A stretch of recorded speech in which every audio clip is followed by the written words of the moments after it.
अस्सलाम वालेकुम स्टूडेंट्स। तो आज हम डिस्कस करेंगे eigen functions of harmonic oscillator. जो हमारा टॉपिक चल रहा था हार्मोनिक ऑसिलेटर, तो उसका आज थर्ड और लास्ट लेक्चर है eigen functions of harmonic oscillator.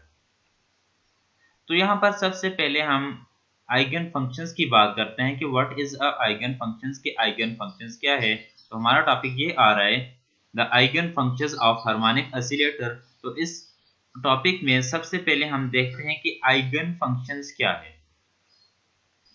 अब वर्ड जो है आइगन, तो ये जर्मन वर्ड है जिसके मीनिंग है सेल्फ और ओन। ये हमारे पास कोई भी जर्मन वर्ड है जिसके मीनिंग सेल्फ और ओन। अब आइगन फंक्शंस की जब हम बात करेंगे, functions which is regenerate after operations is known as eigenfunctions, कि जो कि रीजनरेट हो रहा है जब उसके ऊपर हम डेरिवेटिव अप्लाई करें, जब उसके ऊपर ऑपरेटर अप्लाई करें। ऑपरेशंस का मतलब कि यहाँ पर मतलब ये है कि इसके ऊपर जब हम कोई ऑपरेटर अप्लाई करें तो वही फंक्शन जो है दोबारा जनरेट हो। लेट्स सपोज कि यहाँ पर एक एग्जांपल दी हुई है कि साई हमारे पास कोई भी फंक्शंस है, साई के साथ एरो से देख लें तो ये कोई भी फंक्शंस है जिसे हम वेव फंक्शंस कहते हैं। इसके ऊपर हम डेरिवेटिव अप्लाई कर रहे हैं डी ओवर डी टी, जो कि एज अ ऑपरेटर अप्लाई हो रहा है। डेरिवेटिव को जब ऑपरेटर को फंक्शंस के ऊपर अप्लाई करेंगे उसके बाद जो हमें वैल्यू मिलेगी उस वैल्यू को हम आइगन वैल्यू कहेंगे। लेकिन आइगन वैल्यू सिर्फ एक ही पॉइंट पर हम कहेंगे। किस वक्त? कि जब हम फंक्शंस के ऊपर अगर ऑपरेटर को अप्लाई करें, ऑपरेटर को फंक्शंस के ऊपर अप्लाई करने के बाद अगर वही फंक्शंस दोबारा हमें मिल रहा है, तो साई फंक्शंस था तो साई के ऊपर क्या किया हमने, ऑपरेटर अप्लाई किया। जब ऑपरेटर अप्लाई किया तो वही फंक्शंस हमें दोबारा मिल रहा है, लेकिन उस फंक्शंस के साथ कुछ वैल्यू हमें मिल रही है जो कि जनरल, इसे जनरल फॉर्म में यहाँ पर रिप्रेजेंट किया है, जो कि लैम्डा की फॉर्म में आ रही है। तो अब यहाँ पर ये जो लैम्डा था फंक्शंस, इसके ऊपर ऑपरेटर अप्लाई किया, ऑपरेटर अप्लाई करने की वजह से हमें न्यू फंक्शंस मिला, और जो न्यू फंक्शंस है वो जो ओरिजिनल फंक्शन था उसके साथ क्या है, सेम आ रहा है। तो ऐसा फंक्शन जो होगा उस फंक्शंस को आइगन फंक्शंस कहा जाता है, कि जब हम डेरिवेटिव अप्लाई करें, ऑपरेटर अप्लाई करें, उस फंक्शंस में चेंज ना आए, वो फंक्शंस वही का वही रहे, और साथ कुछ वैल्यू कांस्टेंट हमें मिल सकती है, और उसके साथ जो कांस्टेंट वैल्यू आएगी तो उस वैल्यू को आइगन वैल्यू कहा जाएगा। तो यहां से देख लें, a function which is regenerate after operation is known as eigenfunctions, कि इसके ऊपर हमने क्या किया, ऑपरेटर अप्लाई किया, इसका ऑपरेशंस किया हमने, तो उसके बाद यही फंक्शन जो था तो ये क्या हो रहा है, दोबारा रीजनरेट हो रहा है। तो ऐसा फंक्शन जो होगा तो इस फंक्शंस को आइगन फंक्शंस कहेंगे, जो कि रीजनरेटेड फंक्शंस होगा। ये साई अब यहाँ पर रीजनरेटेड है, तो ऐसा फंक्शन जो होगा तो इस फंक्शंस को आइगन फंक्शंस कहा जाता है। अब आ जाएं अपने टॉपिक की तरफ। टॉपिक हमारा ये था हार्मोनिक ऑसिलेटर। अब इसे हम ज्यादा डिटेल में डिस्कस नहीं करते, जहां पर हमने छोड़ा था वहीं से शुरू करेंगे। जस्ट डायग्राम को देखते हैं कि हमने ये कहा था कि ये कोई भी हमारे पास डीपली पोटेंशियल वेल है जिसके दोनों साइड हम पोटेंशियल वन डायमेंशनल लिए, वन डायमेंशनल कैसे, तो जिसके दोनों साइड हम इनफाइनाइट पोटेंशियल अप्लाई कर रहे हैं। जब हम यहाँ पर इनफाइनाइट पोटेंशियल अप्लाई कर रहे हैं तो इस रीजन में पार्टिकल की जो एनर्जी है, तो energy of a particle is less than potential, so that the particle can not trap out. तो अब यहाँ पर पार्टिकल जो होगा तो इस रीजन से ट्रैप आउट नहीं हो सकता। इसी रीजन में जो सेंट्रल वाली रीजन होगी जिसे रीजन 2 का नाम दिया हुआ था, तो पार्टिकल इसी रीजन में क्या करेगा, एग्जिस्ट करेगा। The probability of a particle in this region is maximum, क्योंकि पार्टिकल यहां से ट्रैप आउट नहीं कर सकता, तो पार्टिकल की प्रोबेबिलिटी इस रीजन में क्या होगी, मैक्सिमम प्रोबेबिलिटी होगी। और साथ हम ये कहते हैं कि जब हम यहाँ पर पोटेंशियल अप्लाई करते हैं तो अब ये पार्टिकल यहाँ से इस डायरेक्शन में मूव करेगा, इस डायरेक्शन में मूव करेगा, लेकिन यहाँ से क्या होगा, जब इधर आएगा रिफ्लेक्ट बैक, जब यहाँ से इधर जाएगा तो यहाँ से भी क्या होगा, रिफ्लेक्ट बैक। जब रिफ्लेक्ट बैक होगा तो ये पार्टिकल इसी वॉल के अंदर, ये दो वॉल जो आ रही हैं, तो इन्हीं वॉल के अंदर क्या करेगा, ऐसे ही ऑसिलेट करेगा। जब अब ये क्वांटम पार्टिकल है तो अब ये क्या कर रहा है, एक्ट कर रहा है as a quantum harmonic oscillator, या इसे हार्मोनिक ऑसिलेटर भी कहा जाएगा। हमने जो लास्ट लेक्चर डिस्कस किया था तो उसमें यहां तक हम पहुंचे थे HE is equal to A0, और साथ ही वाली सीक्वेंस आ रही थी इसके साथ प्लस A1, ये वाली हमारे पास सीक्वेंस आ रही है। अब ये देखें जो फर्स्ट A0 और A1 आ रहे हैं तो इनको हमने ये कहा था कि here A0 and A1 are arbitrary constant. A0 और A1 जो हैं तो ये आर्बिट्ररी कांस्टेंट आ रहे हैं। इसका मतलब ये है कि इन दोनों कांस्टेंट की वैल्यू हम अपनी मर्जी से क्या कर सकते हैं, सिलेक्ट कर सकते हैं। इन दोनों कांस्टेंट की वैल्यू अपनी मर्जी से हम चूज कर सकते हैं। तो अब हम ये कहते हैं कि जो फर्स्ट हमारे पास ये वाली सीक्वेंस आ रही है, इस सीक्वेंस में, इस सीरीज में, तो ये सीरीज जो आ रही है तो इसमें आगे देखें plus up to so on, means ये कि सीक्वेंस जो आ रही है तो ये इनफाइनाइट सीक्वेंस आ रही है, इसमें लास्ट टर्म हमने नहीं लिखी हुई। इसी के साथ साथ ये वाली जो सीक्वेंस आ रही है तो इस सीक्वेंस में भी हमने लास्ट टर्म को इंट्रोड्यूस नहीं करवाया, तो plus up to so on. तो ये दोनों सीक्वेंस जो आ रही हैं तो ये क्या आ रही हैं, दोनों सीक्वेंस इनफाइनाइट हो रही हैं, इनफाइनाइट सीक्वेंस आ रही हैं। अगरचे हमारे पास दो इनफाइनाइट सीक्वेंस हैं, दो इनफाइनाइट सीरीज आ रही हैं, उन दो इनफाइनाइट सीरीज को आपस में ऐड कर लें। इन दोनों को ऐड करेंगे, infinite series plus infinite series is equal to infinite series. तो जब दो इनफाइनाइट सीरीज को ऐड करेंगे तो उसका जो रिजल्टेंट हमें मिलेगा वो भी क्या होगा, इनफाइनाइट सीरीज ही हमें मिलेगी।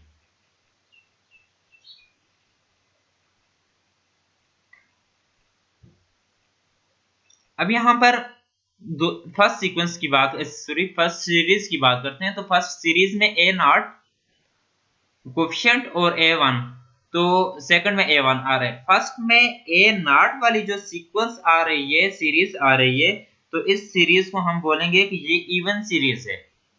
ये वाली जो सीरीज आ रही है तो ये सीरीज क्या है, इवन इनफाइनाइट सीरीज।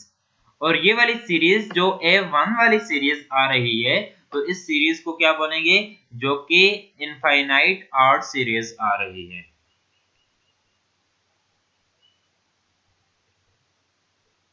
अब इसमें एक पॉइंट ये नोट कर लें आप लोग अपने पास। एक पॉइंट तो ये है कि A0 और A1 जो आ रहे हैं ये दोनों क्या हैं, आर्बिट्ररी कांस्टेंट, कि इनकी वैल्यू हम क्या कर सकते हैं, सिलेक्ट कर सकते हैं। उसके बाद दूसरा पॉइंट नोट करें। दूसरा पॉइंट ये है कि हमने ये कहा है कि बहुत सीरीज जो आ रही हैं इनफाइनाइट आ रही हैं, इनफाइनाइट सीरीज, और इनफाइनाइट सीरीज क्या देगी हमें, इनफाइनाइट सीरीज ही देगी। अब जो इंपॉर्टेंट, इन दोनों पॉइंट से इंपॉर्टेंट जो हमारे पास पॉइंट है वो ये है, उस पॉइंट को हम देखते हैं। तो हमारा पॉइंट ये आ रहा है कि A1 की जब हम बात करें तो A1 में पावर जो आ रही है, ये जो E हमने लिखा हुआ है इसकी जगह हम जाए लिख सकते हैं, कुछ भी लिख लें, तो ये कांस्टेंट है।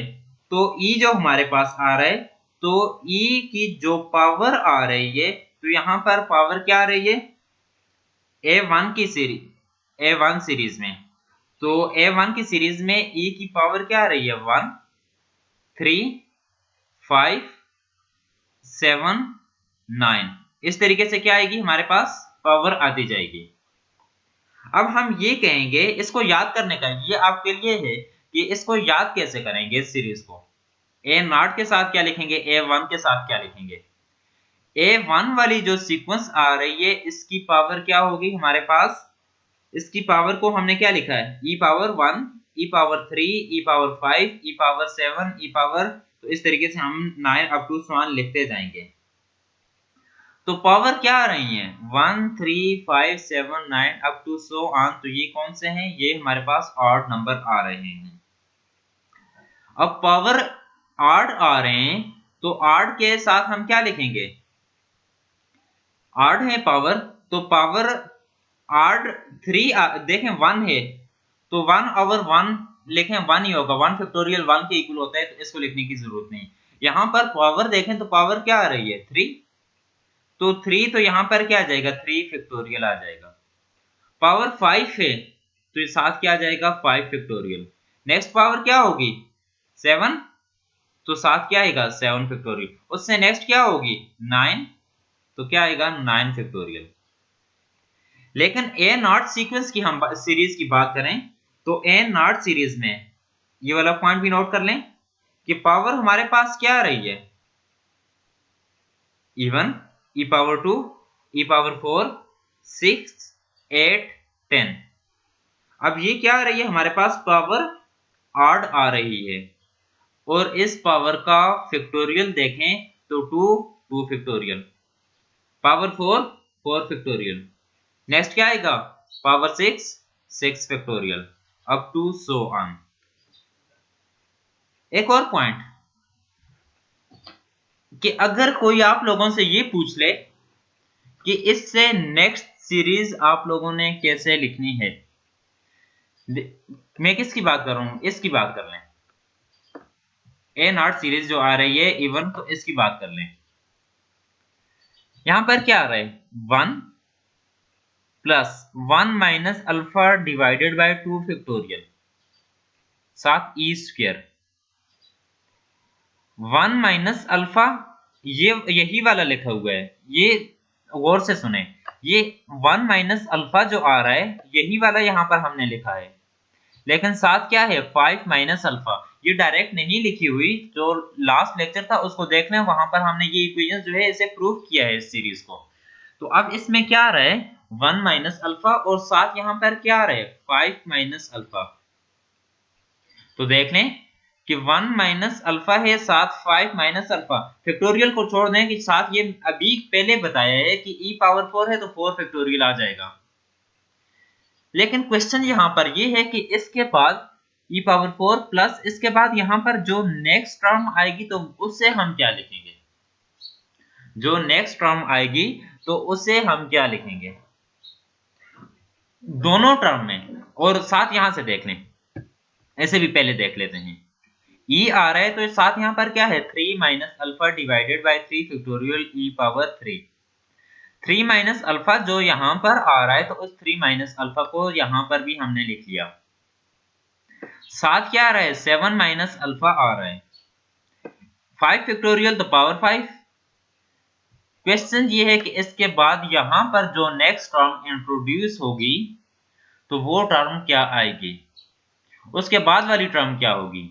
आई होप कि आप लोगों को क्लियर हो गया होगा कि यहां पर देख लें। अब दोनों के लिए मैं बता, दोनों के लिए सेम रूल होगा, दोनों सीरीज जो हमारे पास आ रही है इवन और ऑड, तो इन दोनों के लिए हमारे पास क्या होगा सेम रूल होगा। ए नॉट जो हमारे पास आ रही है इवन सीरीज की हम बात करते हैं, 1 माइनस अल्फा, तो इसमें हम क्या करेंगे 4 इंक्रीमेंट, 4 का क्या कर देंगे इंक्रीमेंट, जब 4 का इंक्रीमेंट करेंगे तो 1 माइनस अल्फा, तो 1 प्लस 4 क्या होगा 5, 1 प्लस 4 क्या होगा 5, तो 1 माइनस अल्फा पहले से आ रहा था तो 1 प्लस 4 5, तो 5 माइनस अल्फा हो जाएगा, 5 माइनस अल्फा, तो 5 कैसे है कि 4 का इंक्रीमेंट किया है, तो 1 प्लस 4 5 माइनस अल्फा हमारे पास आ जाएगा। नेक्स्ट टर्म की बात करें तो नेक्स्ट टर्म क्या होगी, इसमें ऐड करेंगे ये वाली जो होगी, नेक्स्ट में भी जितनी भी टर्म आएगी तो उसमें हम क्या करेंगे इंक्रीमेंट, 4 का इंक्रीमेंट करेंगे। तो नेक्स्ट टर्म में जैसे 1 माइनस अल्फा 5 माइनस अल्फा इसके साथ हमने लिखा है, तो नेक्स्ट टर्म क्या होगी 1 माइनस अल्फा 5 माइनस अल्फा, 4 का इंक्रीमेंट साथ किया तो 4 का इंक्रीमेंट करेंगे, तो ये वाली टर्म है तो इसमें हम 4 का इंक्रीमेंट करेंगे, 4 प्लस 9, नहीं सॉरी 5 प्लस 4, तो क्या हो जाएगा 9, तो नेक्स्ट सीक्वेंस हमारे पास क्या बन जाएगी 1 minus alpha 5 minus alpha 9 minus alpha. अब देखें ई पावर क्या आएगी, अभी पहले बताया था, तो ई पावर 6 डिवाइडेड बाय क्या होगा 6 फैक्टोरियल आ जाएगा। आई होप कि आप लोगों को ये वाला पॉइंट क्लियर होगा। नेक्स्ट में देख लें 3 माइनस अल्फा है 3 फैक्टोरियल ई पावर 3।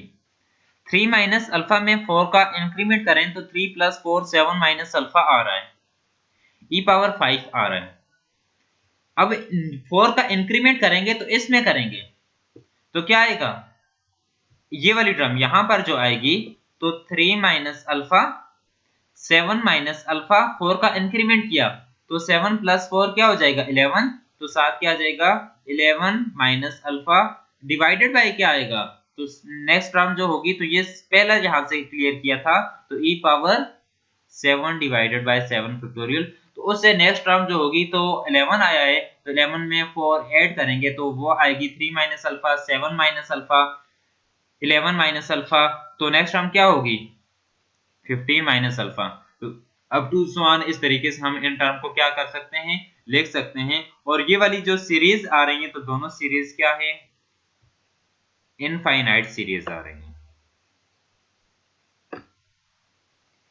अब हम ये भी लास्ट लेक्चर में हमने फाइंड किया था कि अलाउड वैल्यू फॉर अल्फा क्या आ रही थी, ये आ रही थी alpha is equal to 2n+1, जो कि अलाउड वैल्यू ऑफ अल्फा आ रही है।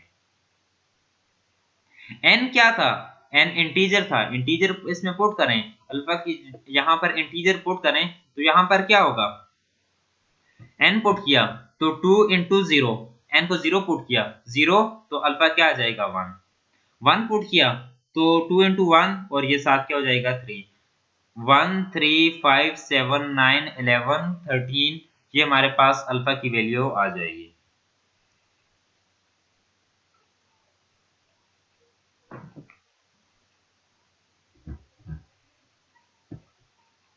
अब ये क्या आ रहे हैं, ऑड नंबर आ रहे हैं, तो अल्फा की वैल्यू हमारे पास क्या आएगी, ऑड आएगी।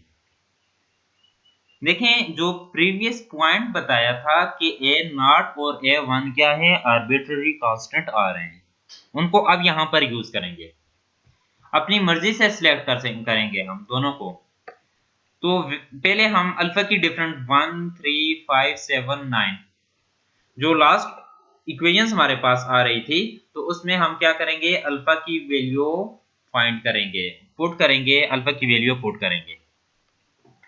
तो पहले हम ये रखते हैं कि alpha is equal to 1, alpha को 1 रख लें।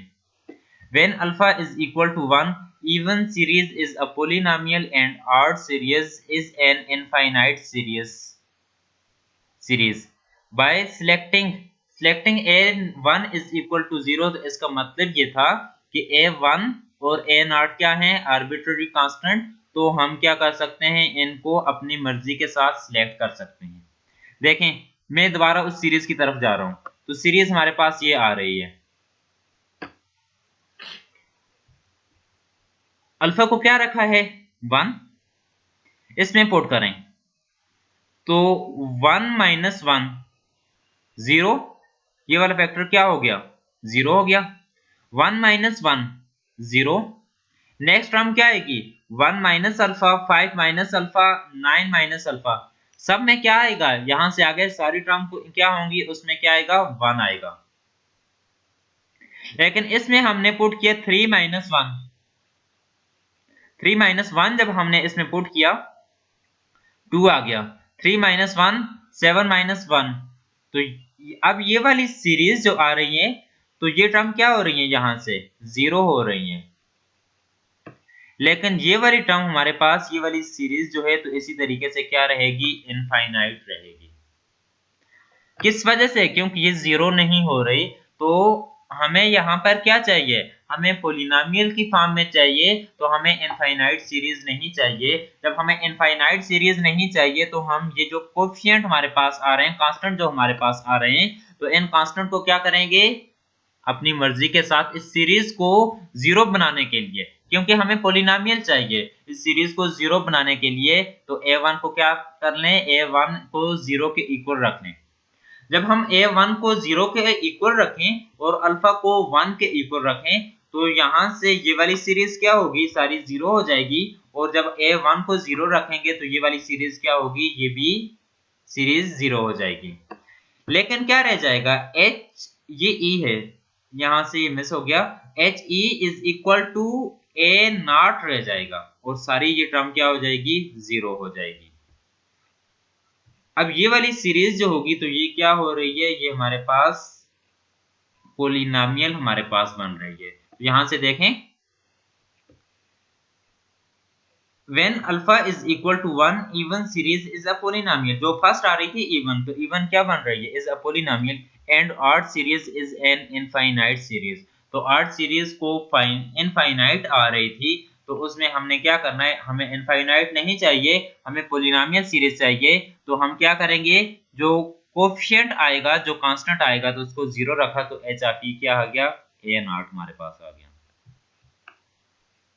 अल्फा की वैल्यू क्या है, 1 3 5 7 9। अल्फा को हमने 1 रखा। अल्फा को is equal, when alpha is equal to 3, alpha को 3 के इक्वल रखकर देखें। अल्फा को 3 के इक्वल रखा, तो यहां से क्या है, 3 माइनस अल्फा, 3 माइनस अल्फा, तो 3 माइनस, सॉरी 1 माइनस 3, तो -2 रह जाएगा, -2 का वो 2, तो minus E square, 1 minus 3 5 minus 3। इस तरीके से नेक्स्ट जो टर्म आएगी 1 माइनस 3 5 माइनस 3 9 माइनस 3।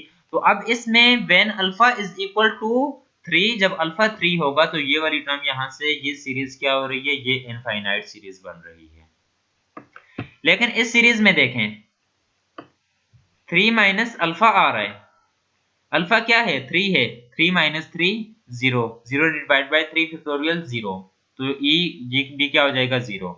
इसमें भी 3 माइनस अल्फा आ रहा है, तो ये भी क्या हो जाएगी, ये फैक्टर 0। ये next factor 3 minus alpha, 7 minus alpha, 11 minus alpha, तो नेक्स्ट फैक्टर भी क्या हो जाएगा, 0 हो जाएगा।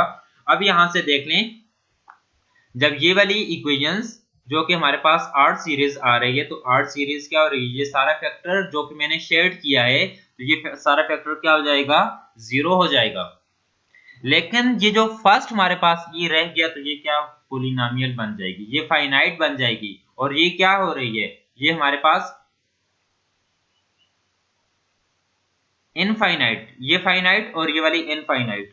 तो इनफाइनाइट को जहां पर भी इनफाइनाइट सीरीज आएगी, तो इनफाइनाइट सीरीज को क्या करेंगे, फाइनाइट बनाएंगे। तो फाइनाइट बनाने के लिए जो हमारे पास कोएफिशिएंट कांस्टेंट आ रहे हैं, जो कि हमारे पास कांस्टेंट आ रहे हैं, तो उन कांस्टेंट को हमने क्या रखना है, इनफाइनाइट के लिए ए नॉट को 0 रखेंगे।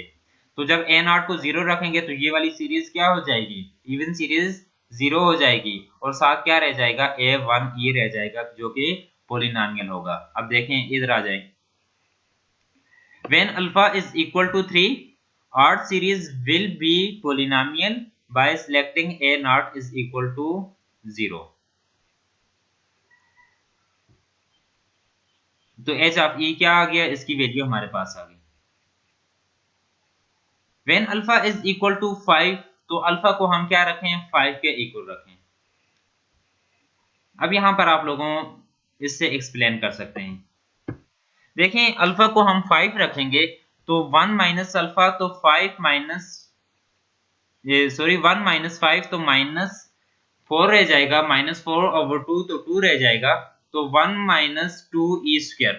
लेकिन नेक्स्ट हम देखें, 5 हमने पुट किया है, तो ये क्या रह जाएगा, 5 माइनस 5 ये 0, नेक्स्ट टर्म में भी 5 माइनस 5 ये 0। तो ये वाली सीक्वेंस जो होगी, तो 1 और साथ ई स्क्वायर आएगा, तो ये पोलिनोमियल ऑफ डिग्री 2 बन जाएगी। और यहाँ पर इसमें जब हम पुट करेंगे, तो ये इनफाइनाइट की तरह इनफाइनाइट ही रहेगी।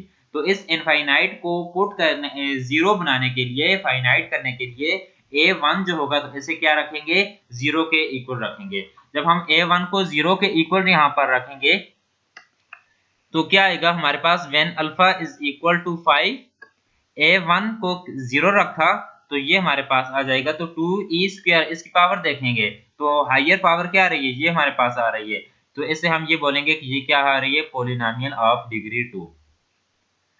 नेक्स्ट आपने क्या करना है, अल्फा को 7 रखना है, अल्फा को 9 रखना है। यहां तक ये आप लोग ने खुद करना है, अल्फा को 7 और 9 खुद रखकर तो इसकी वैल्यू देखनी है। मैं इन when alpha is equal to 7 and 9 इसको मैं नहीं लिख रहा। अब आप लोगों की आसानी के लिए when alpha is equal to 1, 5, 9, 13 put किया तो इसमें क्या आएगा, ए नॉट हमारे पास पोलिनोमियल आएगी, ए वन क्या आएगी, इनफाइनाइट आएगी। तो ए वन को क्या करेंगे, 0 पुट करेंगे। लेकिन जब हम अल्फा को 3, 7, 11, 15 ये पुट करेंगे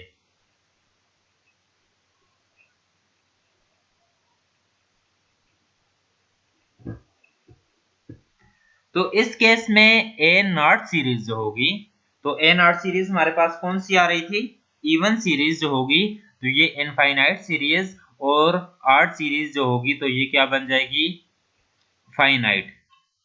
तो इनफाइनाइट जो इवन सीरीज आ रही थी तो उसमें ए नॉट को यहाँ पर हम क्या करेंगे, 0 के इक्वल रखेंगे, और इससे क्या हमें मिलेगा, पोलिनोमियल। तो सारी डिग्री हमने देख लेनी है कि कौन सी डिग्री आ रही है। बेटा अभी तक जो हमने डिस्कस किया है उसको सिर्फ एक ही पॉइंट में हम यहां पर समराइज करते हैं, बहुत ही इंपॉर्टेंट पॉइंट है, अपने पास नोट कर लें। नोट कैसे करेंगे कि देख लें, इससे पहले ये जो पॉइंट है, इससे पहले जो अभी हमारे पास ये h ऑफ e हमारे पास आया है, तो यहां से ये h ऑफ e की वैल्यू आ रही थी अल्फा इज इक्वल टू 1 के लिए, 2 के लिए, सॉरी 3 के लिए, 5 के लिए, 7, 9 के लिए डिफरेंट वैल्यू हमारे पास आई है। तो उसके लिए हम ये बोलेंगे कि h of e group of polynomial degree.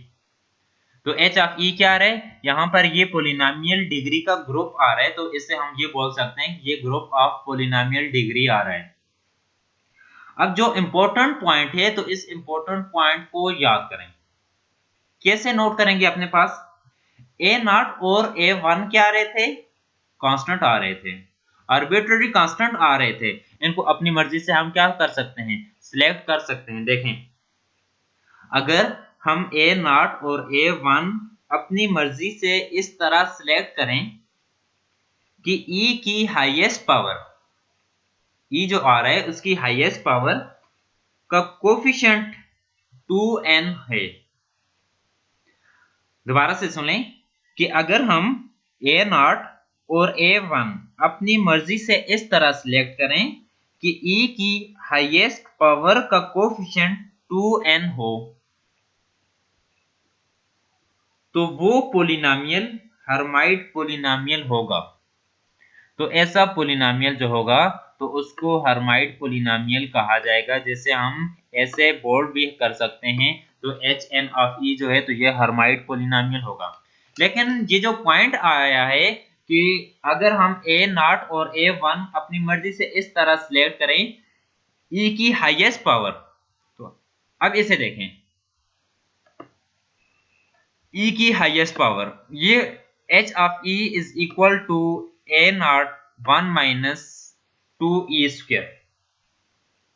तो ई की हाईएस्ट पावर क्या आ रही है, यहां पर यही ई की हाईएस्ट पावर आ रही है, उसका कोफिशिएंट देखें, पावर कोफिशिएंट क्या आ रहा है, 2।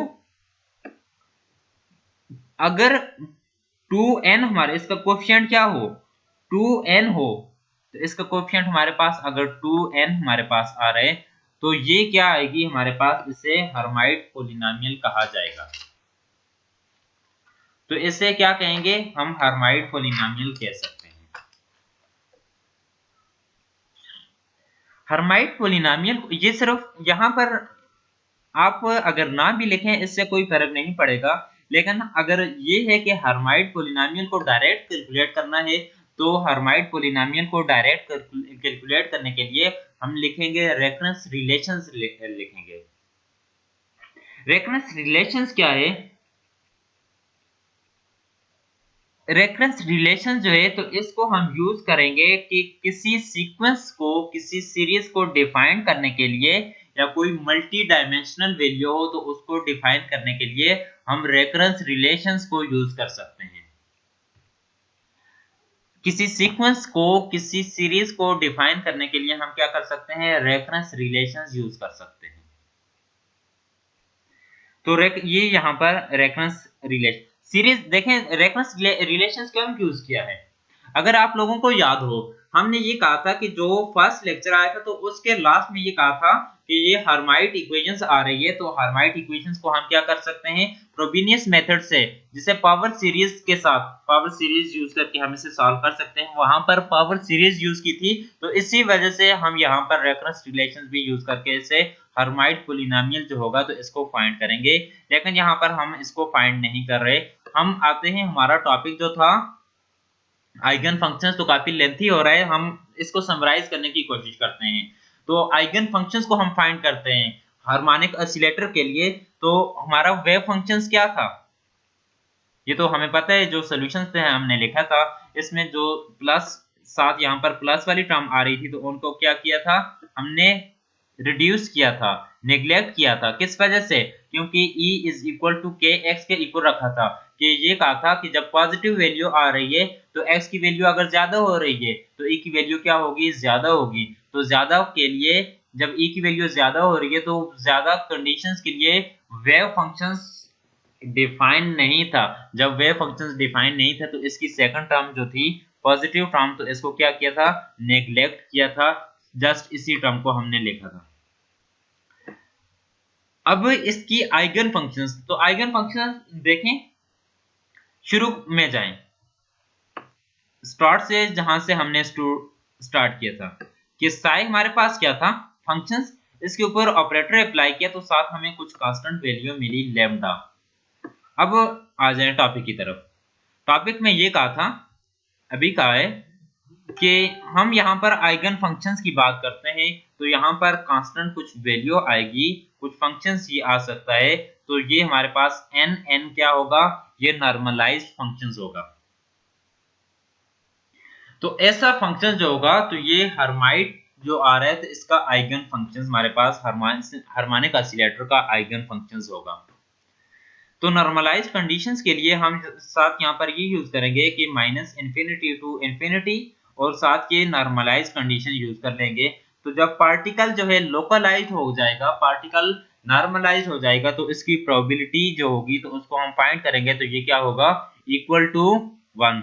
जब इक्वल टू 1 आ जाएगा तो अब यहाँ से देख लें, ये मैंने डायरेक्ट ही फाइंड कर लिया है। जैसे इसकी एक एप्लीकेशन हमने श्रोडिंगर वेव इक्वेशंस की एक एप्लीकेशंस पढ़ी थी, वहां पर हमने r की वैल्यू या कांस्टेंट a जो था उसकी वैल्यू फाइंड की थी 2/L। तो इसी तरीके से यहाँ पर हम इसकी वैल्यू फाइंड करेंगे, डायरेक्ट लिख लें, ये बहुत लेंथी हो जाएगा। तो इसकी वैल्यू हमारे पास ये वैल्यू आ जाएगी, क्या है, square root of k/2n n factorial square root pi, हमारे पास ये वैल्यू आ जाएगी। तो n की वैल्यू यहाँ पर लिख लें, n नॉर्मलाइज फंक्शंस की वैल्यू जब यहाँ पर लिखेंगे तो ये हमारे पास क्या आएगा, अब ये हमारे पास वेव फंक्शंस आ रहे हैं, और साथ क्या आ रहा है, ये आइगन वेव फंक्शंस आ रहा है, साथ हमें दोबारा वही फंक्शंस मिल रहा है, और साथ ये वाली वैल्यू जो होगी तो इस वैल्यू को हम क्या बोलेंगे, आइगन वैल्यू बोलेंगे। अब ये वेव फंक्शंस क्या है, आइगन वेव फंक्शंस हमारे पास आ रहा है। यहां तक हमारा टॉपिक जो है आइगन वेव फंक्शंस ये कंप्लीट हो रहा है। 3 लेक्चर हमने डिस्कस किए थे हार्मोनिक ऑसिलेटर के। फर्स्ट लेक्चर में हम पहुंचे थे लास्ट इक्वेशंस, उससे आगे हमने सेकंड लेक्चर में स्टार्ट किया था पावर सीरीज, थर्ड लेक्चर में हमने आइगन फंक्शंस की बात की। इन तीनों लेक्चर को एक ही पेज पर समराइज करते हैं। समराइज कैसे करेंगे, कि जब हमने ये कहा था कि हमारे पास अगर ये वैल्यू हो एनर्जी की, जो कि सेकंड लेक्चर में हमने फाइंड की थी, En is equal to 1 + 1/2 h cut omega, ये वैल्यू हमारे पास आ रही है। n क्या है, इंटीजर, जब हम इस इक्वेशन में इंटीजर को पुट किया, 0 पुट किया, तो E0 हमारे पास आ रही है। तो E0 क्या है, ground energy 1/2 h cut omega. E1 किस वक्त आएगा, when n is equal to 1, तो E1 3/2 h cut omega. n is equal to 2, तो ये 2 की वैल्यू हमारे पास आ जाएगी 5/2 h कट ओमेगा। तो इस तरीके से n is equal to 3 7/2 h cut omega. अब ये डिस्क्रीट एनर्जी का क्या मतलब है, देखें इसको, इसका डिफरेंस फाइंड करें।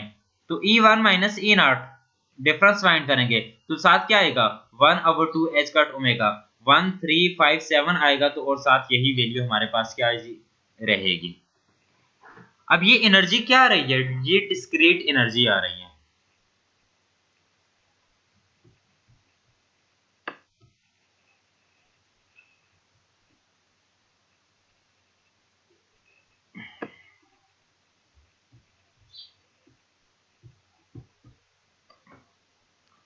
बेटा यहाँ पर हम क्वांटम और क्लासिकल फिजिक्स जो हैं तो अभी तक जो कुछ पढ़ा है इसको हार्मोनिक ऑसिलेटर के केस में इसको कंपेयर कर रहे हैं।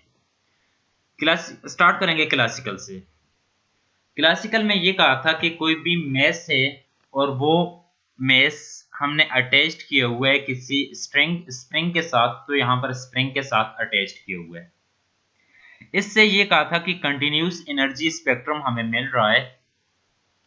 अब जो एग्जांपल दी थी लेडर की, याद हो टॉपिक में फर्स्ट में, तो वो हमारे पास उसी को यहाँ पर देखें तो क्लासिकली हार्मोनिक ऑसिलेटर जो है तो ये कंटिन्यूस एनर्जी स्पेक्ट्रम दे रहा है, लेकिन क्वांटम मैकेनिकली जो एनर्जी स्पेक्ट्रम हमें दे रहा है तो वो एनर्जी स्पेक्ट्रा क्या है, डिस्क्रीट एनर्जी स्पेक्ट्रा हमारे पास आ रहा है। तो डिस्क्रीट एनर्जी स्पेक्ट्रा ये हमारे पास क्या हो रहा है, डिस्क्रीट एनर्जी स्पेक्ट्रा आ रहा है। सेकंड पॉइंट ये है lowest possible energy is zero. तो वहां पर इसी हार्मोनिक ऑसिलेटर के लिए ये कहा था कि एट एक्सट्रीम पोजीशन जब इसे हम कंप्रेस करेंगे तो ये यहाँ पर आ जाएगा, कंप्रेस किया, जब यहाँ से हम छोड़ देंगे तो ये यहाँ पर स्टे नहीं करेगा ड्यू टू इनर्शिया, ये मूव करेगा towards another extreme positions. At this extreme यहाँ पर इस पोजीशंस पर आ जाएगा, तो इस पोजीशंस पर ये अगेन स्टे नहीं कर सकेगा। तो इस पोजीशन पर जब आएगा काइनेटिक एनर्जी क्या होगी, जीरो होगी, पोटेंशियल एनर्जी मैक्सिमम। तो अब यहाँ पर देख लें कि इसकी lowest possible energy is zero, तो यहाँ पर इसकी लोएस्ट पॉसिबल एनर्जी क्या हो रही थी, तो ये अगर एनर्जी है तो यहाँ पर लोएस्ट पॉसिबल एनर्जी इस पॉइंट पर क्या हो रही है, जीरो हो रही है। लेकिन क्वांटम मैकेनिकली क्या है, minimum possible energy 1/2 h not cut, zero point energy not zero, कि ये हमारे पास क्या हो रही है, जीरो पॉइंट एनर्जी आ रही है, नॉट जीरो है। तो ये दो पॉइंट जो हैं, इन दो पॉइंट को क्वांटम मैकेनिकली, तो इनको पहले हम देखते हैं फिर नेक्स्ट पॉइंट की तरफ जा रहे हैं। तो यहाँ पर देखें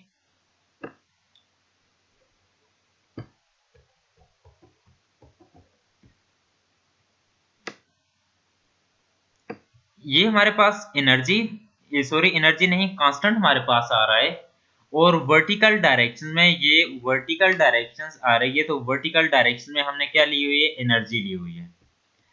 अब यहाँ पर ये क्या है, n is equal to 1 ground state energy, n is equal to 2, n is equal to 3, n is equal to 4। ये जो ब्लैक डॉटेड लाइन है हॉरिजॉन्टल, तो ये ब्लैक डॉटेड लाइन रिप्रेजेंट कर रही है क्वांटम को, क्वांटम स्टेट को, क्वांटम एनर्जी को रिप्रेजेंट कर रही है। और साथ ये जो कर्व पैराबोलिक पाथ बन रहा है, ये हमारे पास पैराबोलिक जो रेड से रिप्रेजेंट किए हुए है, तो ये पैराबोलिक पाथ क्या आ रहा है, ये पैराबोलिक पाथ हमारे पास क्लासिकली एनर्जी हमारे पास आ रही है। ये क्या है, क्लासिकली एनर्जी आ रही है। तो अब देखें कि फर्स्ट पॉइंट हमने क्वांटम मैकेनिकली ये देखा, तो क्लासिकली क्या है, तो ये हमारे पास कंटिन्यूसली आ रही है, लेकिन क्वांटम मैकेनिकली ये क्या हो रही है, ये discrete 1/2 h not omega, h cut omega, 3/2 h cut omega, 5/2 h cut omega, 7/2 h cut omega. इसका डिफरेंस फाइंड करें, 7/2 माइनस 5/2 h कट ओमेगा, तो यही रहेगा 1/2। इसका डिफरेंस फाइंड करें, पहले हमने इन दोनों का डिफरेंस फाइंड किया है, अब इन दोनों का 5/2 h cut omega minus 3/2 h cut omega, तो इसका ये जो डिफरेंस आएगा तो ये भी क्या आएगा, 1/2 h cut omega. 3/2 minus 1/2 find करें तो यही रह जाएगा। अब यहाँ पर देखें, ये अगर 1/2 h कट ओमेगा है, ये भी 1/2 h कट ओमेगा, ये भी क्या होगा 1/2 h कट ओमेगा।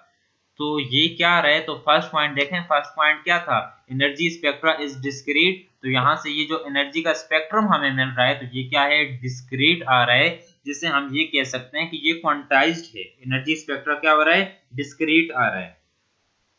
अब यहाँ पर देखें, क्लासिकली हमने ये कहा था कि minimum possible energy is zero, तो यहाँ पर क्लासिकली एनर्जी क्या हो रही है, जीरो हो रही है, लेकिन क्वांटम मैकेनिकली एनर्जी जीरो नहीं हो रही। सेकंड पॉइंट देखें, सेकंड पॉइंट क्या था, lowest possible energy is zero, तो क्लासिकली तो हो रही है, यहाँ पर लोएस्ट पॉसिबल एनर्जी क्या हो रही है, जीरो हो रही है, लेकिन क्वांटम मैकेनिकली, तो क्वांटम मैकेनिकली ये कहा है minimum possible energy 1/2 h cut omega 0 point energy not zero. तो ये वाली जो एनर्जी होगी, तो ये मिनिमम पॉसिबल एनर्जी होगी, जिससे हम ये कहेंगे कि जो कि 0 पॉइंट, अब यहां से हम स्टार्ट कर रहे हैं, n = 1 लिए हुए, तो ये 0 पॉइंट एनर्जी होगी, 0.0 जो होगा उसकी एनर्जी होगी, लेकिन ये वाली एनर्जी जो होगी ये जीरो नहीं होगी। तो ये क्या था, क्वांटम मैकेनिकल, ये दो रिजल्ट हो गए। तीसरे की तरफ आ जाते हैं, क्लासिकली ये देखें, इसको डिस्कस करते हैं। Particle can go behind forbidden region, simple pendulum की बात की, सॉरी ये है पार्टिकल कैन नॉट गो, इसे ठीक कर लें, ये क्लासिकल जो है तो इसे आप लोग ठीक कर लें, तो ये है पार्टिकल कैन नॉट गो है, can not go behind forbidden region. इसको मैं दोबारा मेंशन कर देता हूं कि यहाँ पर मिस्टेक हुई है, तो ये है particle can not go behind forbidden region, forbidden region ये हमारे पास आ रही है। तो इसके बाद ये वाली रीजन, इसे भी फॉरबिडन रीजन कहा था, और ये जो हमारे पास है तो इसे भी क्या कहा था, फॉरबिडन रीजन है। तो अब पार्टिकल जो है तो ये इस फॉरबिडन रीजन में, ये हमारे पास सिंपल हार्मोनिक ऑसिलेटर में, अब ये पेंडुलम आ रहा है, तो पेंडुलम को जब ये मीन पोजीशंस पर था, मीन पोजीशन से हम डिस्प्लेस करके एक्सट्रीम पोजीशंस पर लेकर आए, जब हम यहाँ से रिलीज करेंगे तो ये मूव करेगा अनदर एक्सट्रीम को, इस तरीके से ये एक्सट्रीम तो ऐसे मूव करेगा, एक एक्सट्रीम से दूसरे एक्सट्रीम तक मूव करेगा। लेकिन यहाँ पर बेटा देख लें कि हमने ये कहा है कि ये जो पार्ट इसकी फॉरबिडन रीजन आ रही है, तो क्लासिकली ये जो पार्टिकल है ये इस रीजन में नहीं जाएगा।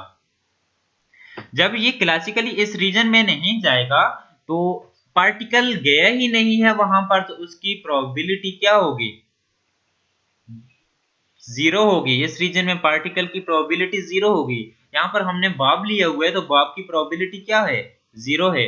लेकिन क्वांटम मैकेनिकली देखें तो यहाँ पर बहुत इंटरेस्टिंग पॉइंट ये लिखा हुआ है, the probability of finding the particle beyond the classical region is small but not zero. तो इस रीजन में क्वांटम मैकेनिकली ये कह रहा है कि पार्टिकल की प्रोबेबिलिटी जो होगी कम होगी, लेकिन जीरो नहीं हो सकती। कैसे, अब आ जाए यहां पर,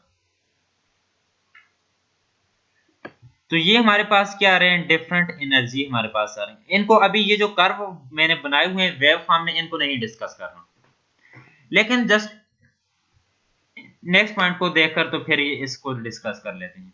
तो क्लासिकली एनर्जी हमारे पास ये आ रही है हार्मोनिक ऑसिलेटर की x0 to e over h cut omega, तो ये हमने पढ़ा ही नहीं है, क्लासिकल तो हमने पढ़ना ही नहीं था, तो इस वजह से इसको फाइंड भी नहीं किया। लेकिन क्वांटम मैकेनिक्स में देखें, in odd state the probability of finding the particle at centre is zero. अब आ जाएं, ऑड स्टेट क्या आ रही है, सॉरी यहाँ पर ये है the probability of finding the particle in even state is zero. अब यहाँ पर देखते हैं कि पार्टिकल फॉरबिडन रीजन की बात करते हैं। देखें ये इसकी एनर्जी आ रही है, तो पार्टिकल यहाँ से कहाँ कहाँ से स्टार्ट हो रहा है, यहाँ से स्टार्ट, यहाँ पर देखें तो यहाँ से ये स्टार्ट कर रहा है, यहाँ पर देखें तो ये यहाँ पर स्टार्ट कर रहा है। जितनी एनर्जी ज्यादा होती जा रही है, ये जितनी, तो इससे ये जो कर्व आ रहा है, ये क्लासिकल जो कर्व आ रहा है पैराबोलिक, इससे ये लेफ्ट साइड वाली और इस साइड इससे ये राइट साइड वाली रीजन जो होगी ये फॉरबिडन रीजन होगी। अब यहाँ पर देखें, जितना हम एनर्जी की वैल्यू ज्यादा करते जाएंगे, इतनी ही इसकी प्रोबेबिलिटी क्या होती जाएगी, कम होती जाएगी।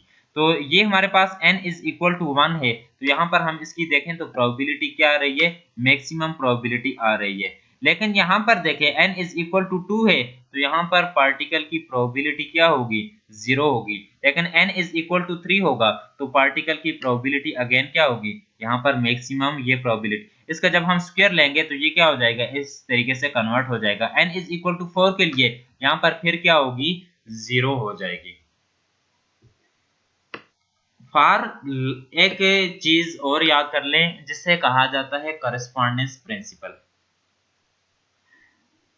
करस्पॉन्डेंस प्रिंसिपल ये है when n is equal to 100 ले लें, बहुत सारा ले लें, n इज इक्वल टू 1000 ले लें, 100 ले लें, तो उसके लिए क्या आएगा, यहाँ पर नंबर ऑफ कर्व आएंगे। जब नंबर ऑफ कर्व आएंगे, क्लासिकल रिजल्ट और क्वांटम मैकेनिकल रिजल्ट आपस में मैच कर जाएंगे, तो जिसे क्या कहा जाएगा, करस्पॉन्डेंस प्रिंसिपल कहा जाता है। तो स्टूडेंट्स, अभी तक 3 लेक्चर में हमने डिस्कस किया है हार्मोनिक ऑसिलेटर। तो आज यहाँ पर हार्मोनिक ऑसिलेटर कंप्लीट हो गया है। अगर आप लोगों को कोई भी इससे रिलेटेड प्रॉब्लम हुआ तो वो आप कमेंट सेक्शंस में या वीडियो सेशन जो होगा तो उसमें आप लोग पूछ सकते हैं। नेक्स्ट जो हमने स्टार्ट करना है तो एंगुलर मोमेंटम से स्टार्ट करना है।